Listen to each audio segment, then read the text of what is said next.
Hi there, I'm Andrea Koppel, and it's time for Coffee, the podcast where you get to hear firsthand what the jobs and careers that interest you the most are really like. Hey there, Java junkies. Welcome back to another episode of T4C. If you're interested in breaking into the media and communications and you love to learn, then this is the episode for you. Because my next guest is a speaker development curator at the world-renowned TED, which stands for Technology, Entertainment, and Design. It's a nonprofit devoted to spreading ideas, usually in the form of short, powerful talks that are about 18 minutes or less. But before I introduce you to Cloe Shasha, I want to make sure you've signed up for the Java Junkies Journal. That's Time for Coffee's weekly newsletter that comes out on Mondays to give you a sneak peek into the episodes and the professions we're going to be featuring that week. Just head over to the Time for Coffee website at time4coffee.org, and the sign-up box is right there. Now, my Java lovers, please grab your mug and take a chug of your favorite caffeinated beverage, because it's time for another caffeinated career conversation. And my guest is Cloe Shasha, TED Speaker Development Curator, responsible for finding amazing speakers for TED stage, video, and podcast programs. Cloe also oversees TED's pool of speaker nominations that literally come in from all over the world, and she curates them with an international focus on culture, social justice, literature, and humor. Cloe then works with the speakers themselves to develop and help them write their talks, diving deep into their research to help them better communicate their ideas with impact. Among speakers that Cloe has worked with over the years, the co-founder of Airbnb, Joe Gebbie, Monica Lewinsky, and the president of the World Bank. At least he was the president of the World Bank then. She also hosts sessions and conducts interviews herself. As a queer Arab Jew, Cloe seeks to bring out our shared humanity among cultural, political, and ideological differences. She cares deeply about providing a platform for ideas from marginalized voices, and she's passionate about writing, dance, music, the outdoors, family time, and building queer community. Chloe's background is in journalism and cognitive psychology, and she's contributed articles to ABC News and the HuffPost. Cloe, welcome to Time for Coffee. Are you caffeinated and ready to go? I am. Now, I know because we had our little video on before we turned our video off, because this is an audio interview, that you have a big glass of water. But do you drink coffee, Cloe? You know, I love coffee, but regular coffee makes me so caffeinated. I typically stick to decaf and chai. Oh, nice. So, okay. Well, but I love how it tastes. I do too. That is like one of my biggest addictions, I have to say, is the taste of coffee. I absolutely love it. Totally.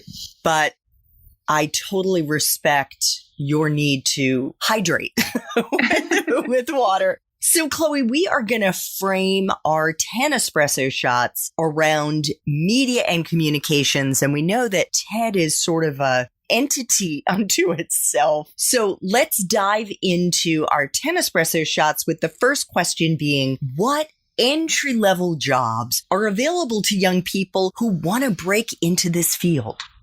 Yeah, I mean, so the reason I think that this is a unique space is that in many ways, what we're doing is similar to what journalists do. You know, we're finding stories, we're finding ideas, but then we take them and we find ways to make them into talks that last beyond the current moment. At least that's our goal. So thinking about how to take an idea and make it timeless is almost like going from journalism to entertainment, but also with substance, I guess. That's the goal. So in terms of what positions exist that are at entry level to get into this field, I mean, I think that within TED itself, we of course have positions, but we end up often hiring from people who have been in journalism or in social media at other companies both large and small, something as large as BuzzFeed, something as small as a local newspaper in Alaska. So at TED, though, in terms of the entry-level positions, we definitely have a lot of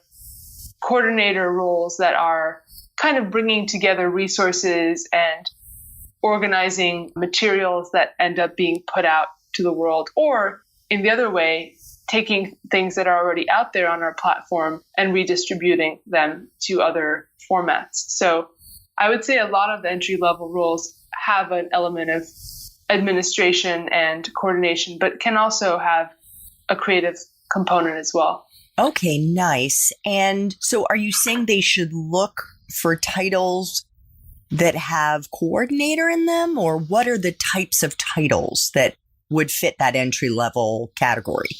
I think at TED itself, coordinator, associate, depending on how much experience a person has. If, let's say someone had a lot of experience in college running some social media platform or club, it's possible they could even get hired as a manager at that point. But I would say on average, coordinator and associate are the titles that we typically have that, are most suited to someone coming right out of college. Okay, gotcha. And we should also let our listeners know, Chloe, that we're doing this interview in the middle of June 2020.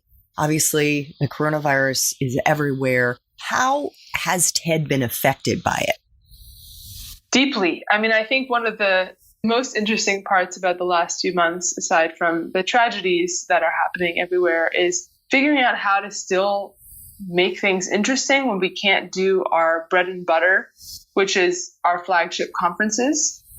And so we've basically converted our main conference, which typically happens in Vancouver in April, into a virtual one, spread out from 1 week, which is what we would do in person, to 8 weeks, where we've actually spread out the content and changed the format entirely. So actually all of our worlds, in terms of the staff at TED, have completely been turned upside down, and we've been running around and adapting and trying our very best. And I think we've had some cool successes and some cool better next time moments as well. I like the way you put that. That is, it's all about learning and growing, and these are extraordinary times. But is TED, and I did actually look on your main website, there are positions that are still open, and clearly TED is still hiring. Would you say that this is a bit of a lull, or there is a lull in terms of the expanse of positions that would normally be featured, or do you think that hasn't been affected? Yeah, it definitely has been affected. I mean, we've had to rethink our budgets. We're not going to make as much as a nonprofit to fuel our resources as we normally would in a given year. So we have more or less a hiring freeze on anything that isn't essential. What's deemed essential is kind of dependent on the projects at hand. But yeah, this is not the best time to be applying to work here, for sure, because we can't really offer the same kinds of opportunities as we normally would. Right. Okay. Well, I just wanted to have an audible timestamp here to explain to our listeners perhaps why there may not be certain titles on and positions that are on the website now, but hopefully at some point in the not too distant future that will change. Chloe, what is a useful hard and soft skill that you look for in the young people that you hire at TED? Yeah, I mean, I think the thing that I care about the most is interest. If people are curious and interested, I believe that they will be more successful than if they have just shown success in a way that doesn't necessarily reflect a broad array of interests. And of course, we care deeply about people who are specialists as well, who have gone deep into different areas and done the research and produced something in their own field that is valuable, like a book or something like that, but that's more at the high level. I think at the lower level, interest is huge and enthusiasm to try lots of things, because our work is pretty unpredictable in the sense that even if we have a schedule year to year, the ways in which we decide to innovate our usual events and programs changes. And so it's definitely a matter of being willing to try new things, both technologically and editorially and research-wise. And so For example, I have interns throughout the year who go through our speaker nomination database with nominations from all over the world. And their job could become quite tedious if they didn't find interest in learning just what people are thinking about everywhere and what people's talk ideas are. And sometimes they're fascinating and sometimes they're not. But like the drive to understand, to me, is a marker of success. Excellent. So I would put that in the category of like a soft skill, somebody who's flexible, curious, interested in learning. What about a hard skill?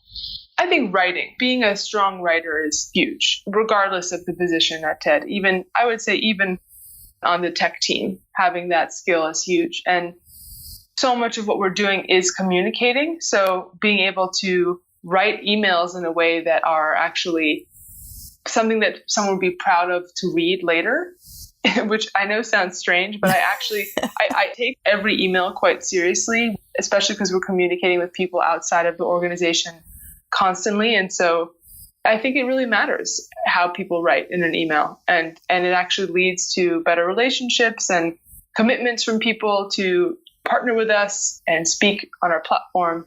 So for my team, at the very least, that is a more concrete skill. Obviously, on other teams, people need to have analytical understanding to do data analysis and technological skills if they're going to be engineers, etc. But that, for me as a curator, that is, writing skills and curiosity and the ability to research deeply are things that matter a lot.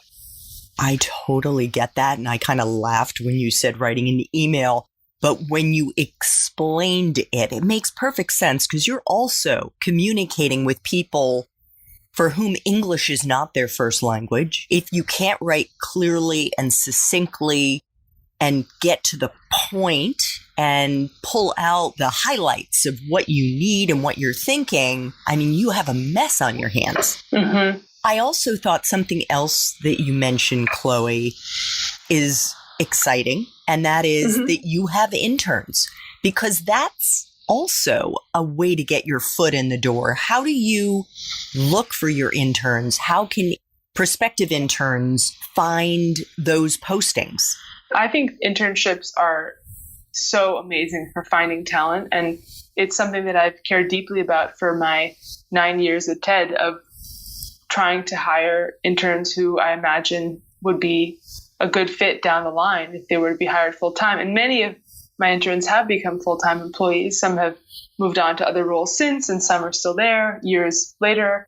And I think that it's a really cool time to be someone who doesn't yet have a specific set of experiences, but gain those experiences while at TED, and then learn enough of the niche processes that we have to be of use as a full-time employee for a certain role. And so that has happened. And people have also taught themselves skills while interning, and then found ways to actually transition to other teams within TED. So that is great too.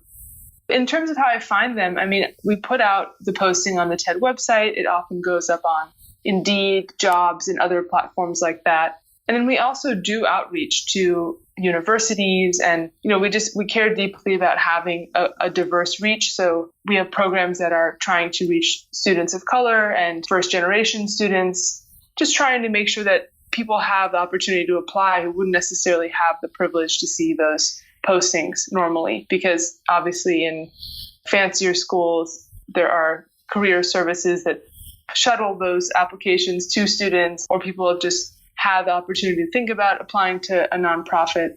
And so we want to make sure that we reach people who wouldn't necessarily see these postings, who are amazing students. Awesome. And then are there particular times of the year that you post these internship opportunities? Yeah, so it kind of cycles, because I try and keep interns for no longer than 9 months, because I just don't think it's fair to have an internship for so long when they're not paid very well. And I just don't want people to get stuck in it. So I would say on average, we put those out for the fall and for the summer. Okay. And then people kind of stay fall to summer and then summer to fall. But sometimes it changes. If someone has to leave for some reason, we'll hire for the winter. So I'd say every season there's an opportunity potentially. So worth checking out. Great. Okay. Next espresso shot. Is someone's major a deciding factor to get into this profession, Chloe? In other words, if they haven't studied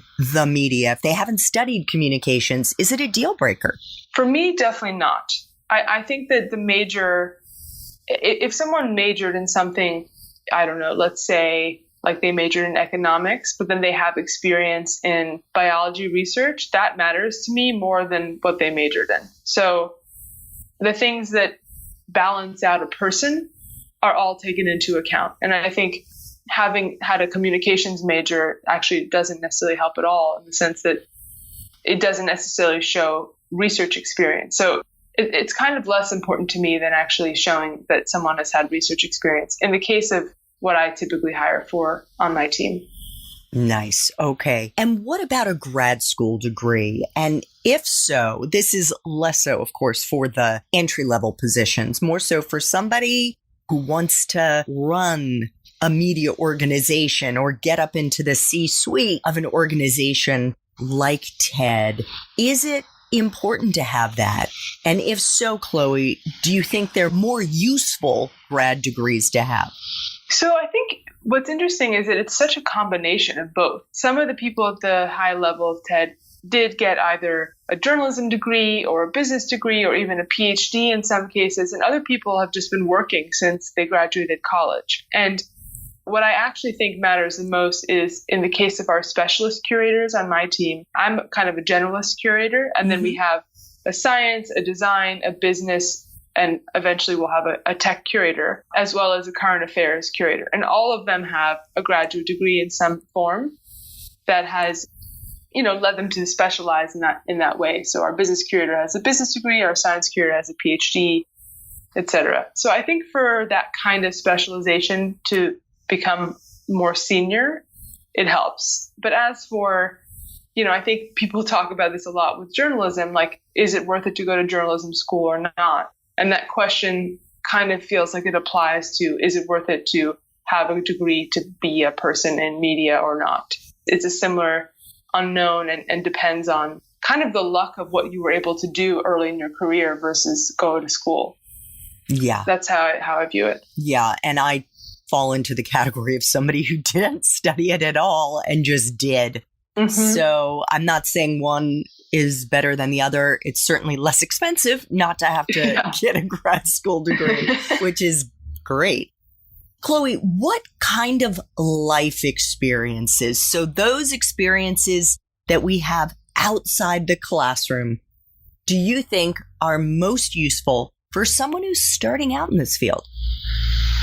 Probably doing things with the school newspaper or internships in a newspaper industry or online media in general, whether it's social media or videos for some place that has that as a component of their offerings. And then research, as I mentioned, like if someone has an opportunity to do outside research with a professor and help that professor conduct their studies for their own grants and all that can be really valuable to me, as well as leadership positions that show like an understanding of communications at large, like how to gather together big groups of students to start a movement or continue a movement. I think those show often good writing and communication skills. It really is varied. I think that the kinds of activities, as long as they really show that someone did something thoroughly, that matters. Like, I think as opposed to dipping into many different things and not really fully doing any of those things with enough time or commitment to speak to it as though it was really a part of their experience, I think that matters a lot. Excellent. And we should also mention that you started TEDx at Middlebury College, where you went to school. You started it 10 years ago, and there may be TEDx present on different college and university campuses. And if they're not, that's a great way to get this experience, maybe by trying to start it yourself. Totally. I mean, that was kind of cool timing for me in the sense that the TEDx program was launched in 2009. And then I ended up working with a group of faculty and students to bring one to Middlebury at the time. And they're still going. They've had over 10 events, I believe, since, which is pretty amazing. And they've made it so much better than when I first organized it.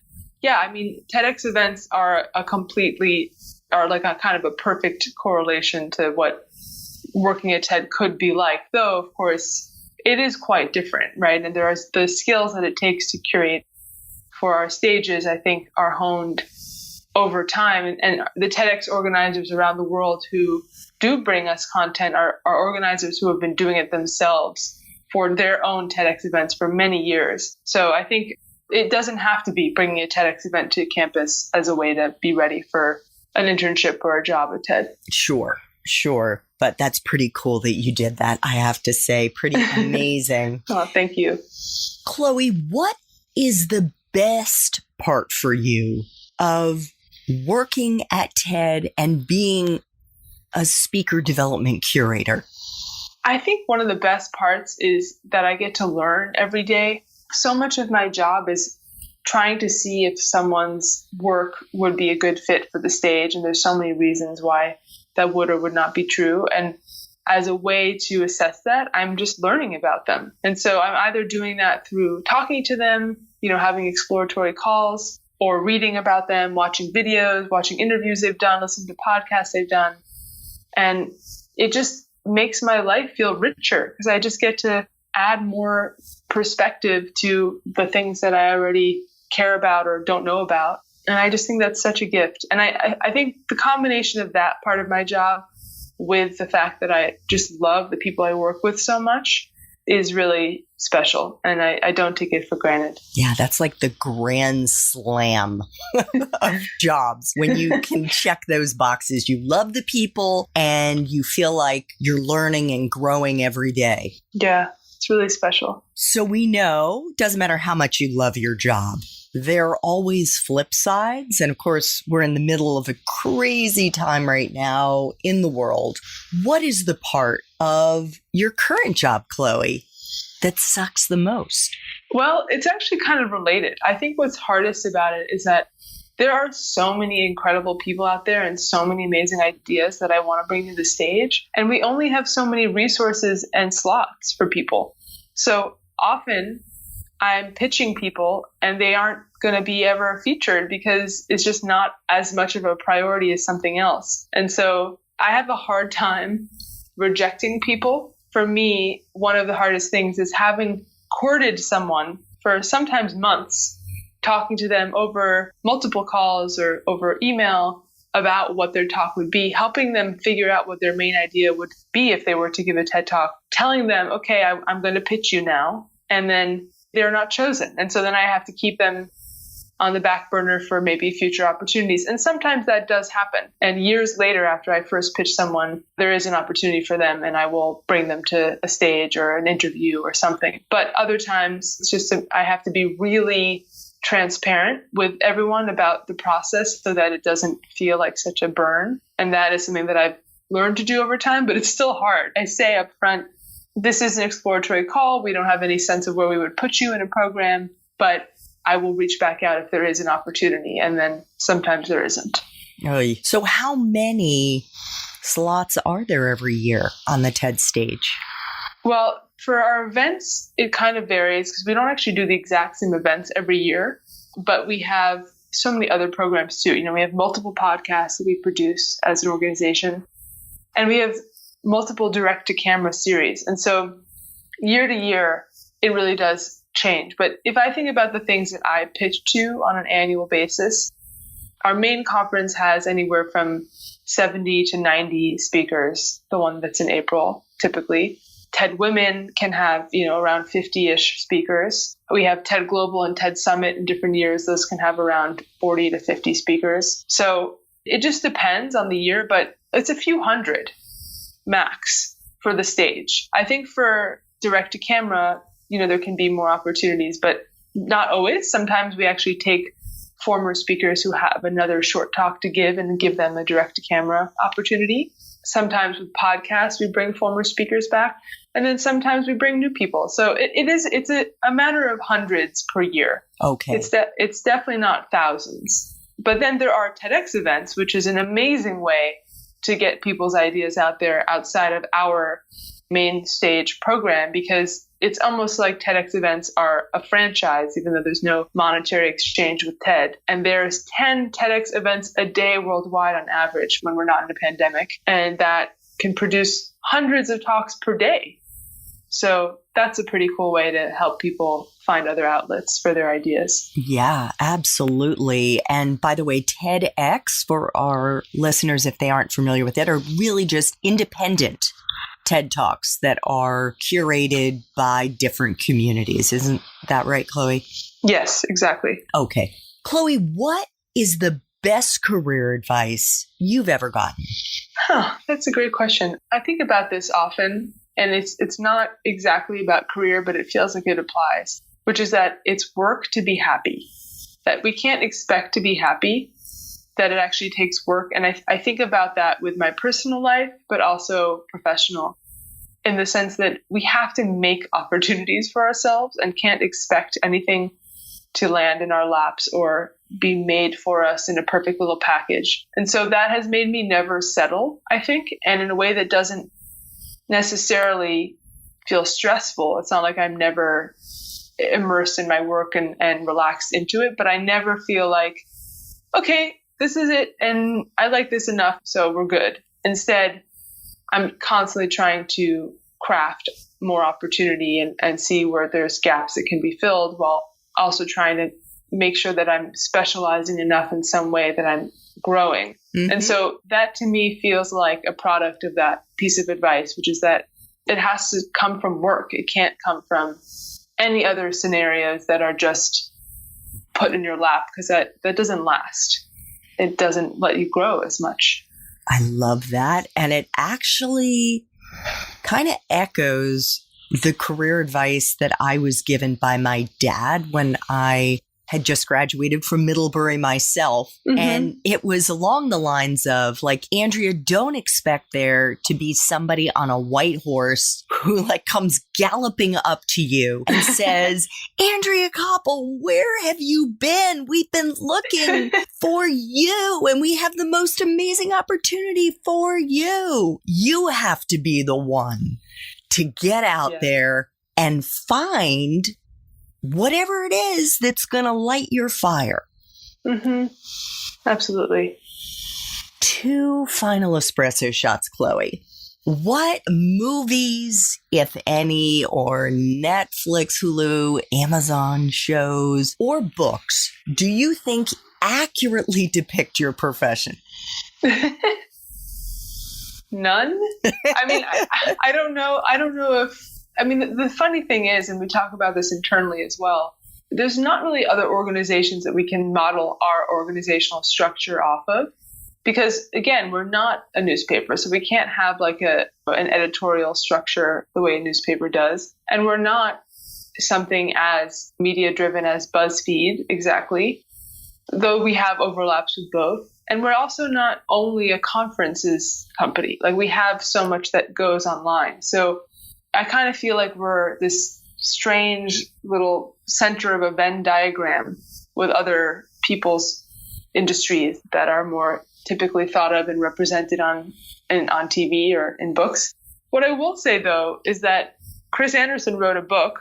Chris Anderson runs the TED Conference, and it's about how to give a TED Talk and the process. And I think that does actually shed quite a bit of light on our process and talks about how we work with people and how speakers come up with their talks with us. And so that might be the most valuable asset. Okay, cool. Well, we'll make sure to include a link to Chris's book in show notes. And by the way, check out show notes to see if Chloe's main Time for Coffee interview, where we get into what she does as a speaker development curator and how she built her career, to see whether or not that episode has dropped.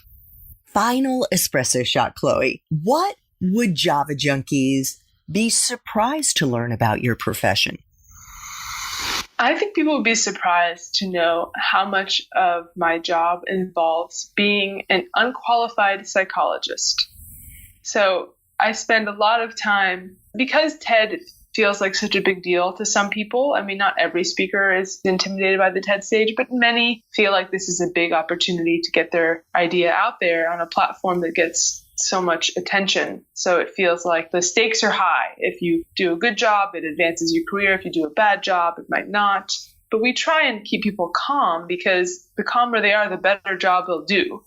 And so it's amazing, especially in our live conferences, how much time I spend backstage with a person after months of working with them on a talk, basically telling them affirmations, just making sure that they feel calm, ready, reminded that they know their talk so well, or if they're not a memorizer, reminded that they have the bullets of their talk so well down, and that this is a time to enjoy, because the rehearsals are almost more stressful at times than the actual stage moment, because there's so much adrenaline and energy from the audience.